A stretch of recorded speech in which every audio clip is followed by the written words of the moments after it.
सध्याच्या युगात प्रचंड स्पर्धा आहे।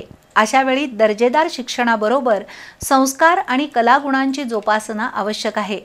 शिक्षकांनी केवळ नोकरी म्हणून काम करू नये, तर नवी पिढी घडवण्यासाठी जबाबदारी ओळखून काम करावं। त्यातून भारत देश जागतिक पातळीवर महासत्ता बनेल असं मत खासदार धनंजय महाडिक यांनी व्यक्त केलं। मुख्यमंत्री देवेंद्र फडणवीस यांच्या संकल्पनेतील प्रवेशोत्सव उपक्रम वडणगेमध्ये राबवण्यात आला, त्यावेळी ते बोलत होते। मुख्यमंत्री देवेंद्र फडणवीस यांच्या संकल्पनेतून नव्या शैक्षणिक वर्षात शासकीय अधिकारी आणि लोकप्रतिनिधींनी 100 शाळांना भेटी देणं असा निर्णय घेण्यात आलाय। या उपक्रमाअंतर्गत खासदार धनंजय महाडिक यांनी आज करवीर तालुक्यातील वडणगे इथल्या शिवाजी विद्या मंदिर आणि कन्या विद्या मंदिर या शाळांना भेट दिली।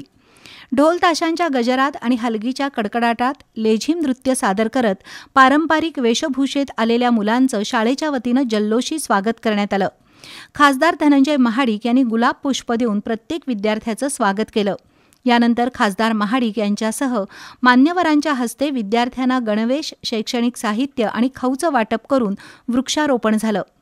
अशा उपक्रमातून शिक्षणाकडे पाहण्याचा दृष्टिकोन अधिक सकारात्मक होईल असा विश्वास खासदार महाडिक यांनी व्यक्त केला। तसंच नवी पिढी घडवण्याची जबाबदारी शिक्षकांवर असते असं सांगून देशाला महासत्ता बनवण्यामध्ये शिक्षण व्यवस्थेचा मोठा वाटा असल्याचं सांगितलं।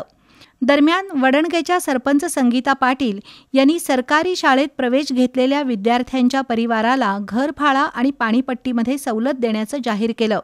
यावेळी उपसरपंच उमाजी शेलार, बाजीराव पाटील, तानाजी पाटील, MB किडगावकर, इंद्रजित पाटील, सर्जेराव पाटील, कृष्णात जौंदाळ, बाबासाहेब पाटील, चिखलीचे सरपंच रोहित पाटील यांच्यासह पालक आणि विद्यार्थी उपस्थित होते।